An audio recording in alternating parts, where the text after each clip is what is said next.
गरीब समोसे वाली, उसका बेटा और बहू। किसी गांव में मीना नाम की एक औरत रहती थी।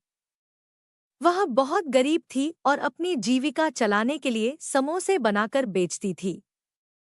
मीना के समोसे गांव में बहुत प्रसिद्ध थे। लोग दूर दूर से उसके समोसे खरीदने आते थे। मीना के परिवार में उसका एक बेटा रमेश और बहू सुनीता थे। रमेश और सुनीता दोनों बहुत मेहनती थे। रमेश खेतों में काम करता था, जबकि सुनीता घर के कामकाज में मीना का हाथ बटाती थी। रमेश और सुनीता ने मिलकर एक छोटी सी दुकान खोलने का सपना देखा था, जहां वे अपनी मां के समोसे बेच सकें। लेकिन उनके पास पैसे नहीं थे। एक दिन गांव में एक बड़ा मेला लगा।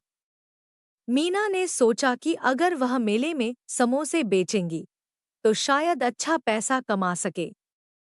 उसने रमेश और सुनीता से मदद मांगी। रमेश और सुनीता ने खुशी खुशी मदद की और तीनों ने मिलकर बहुत सारे समोसे बनाए। मेले के दिन मीना, रमेश और सुनीता ने अपने समोसे की दुकान लगाई। उनके समोसे की महक से लोग खिंचते चले आए।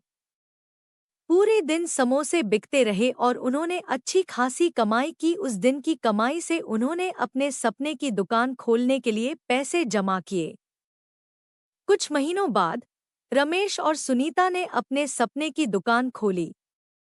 उन्होंने दुकान का नाम मीना समोसे वाली रखा। मीना के समोसे अब दुकान में बिकने लगे और लोगों ने इसे खूब सराहा। धीरे धीरे उनकी दुकान चल निकली और वे अच्छे पैसे कमाने लगे।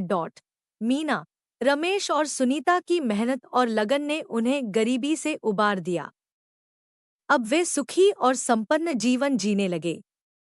मीना को गर्व था कि उसकी मेहनत और उसके बेटे बहू की मदद से उनका परिवार खुशहाल हो गया।